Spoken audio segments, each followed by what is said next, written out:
through the mystic eye, shows Sadhguru in his various facets in conversation with eminent personalities from various walks of life, exploring a vast array of topics including business, politics, design, architecture, sports and ecology.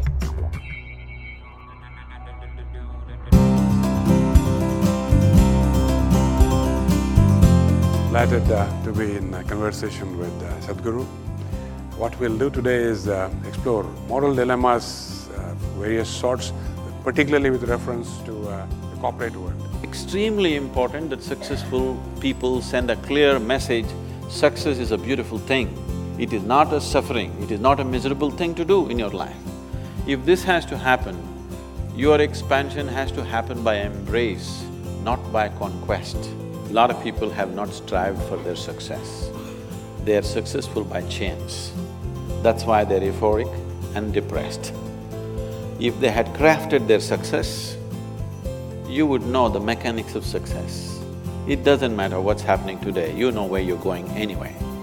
Nobody can take that away from you. The way we have structured our economic process in the planet is such that if we fail, we will be depressed.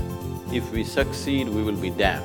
The beauty, the pleasure and the joy of action a human being will know only when he has no need for activity. When somebody says he's a leader, I believe he's a solution for millions of people who are not able to find a solution by themselves for whatever reason. You build 10 ceilings, you will not be a leader in this country.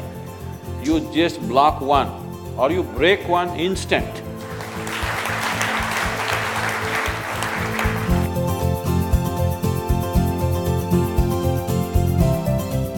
You are in the spiritual realm, and I'm anything but spiritual, I'm in the completely temporal realm. I built all my life around the principles of rationality and logic. Now we talk about corruption or some other misconduct in public life or in private life.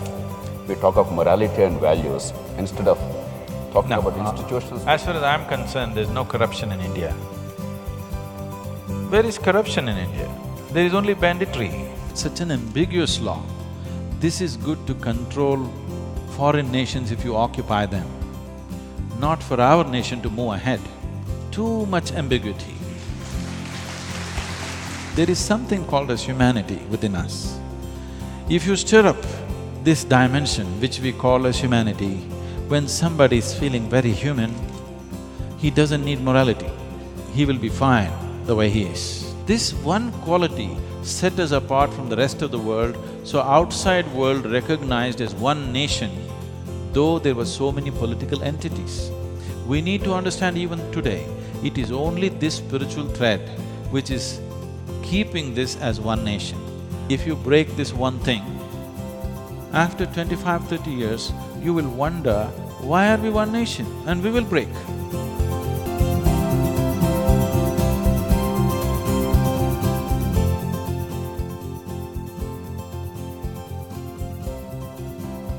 But this question persists, am I living a dream or is this reality?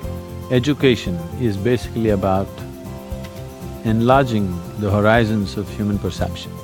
But unfortunately today, slowly education has shifted into a mode where people believe is about enforcing information. This is not about giving them ready-made answers as information. This is to have an active intelligence which constantly searches and seeks and looks at everything in every possible way. Above all, to know the joy of wondering about life, not having ready-made answers for everything. Ready-made answers are religion.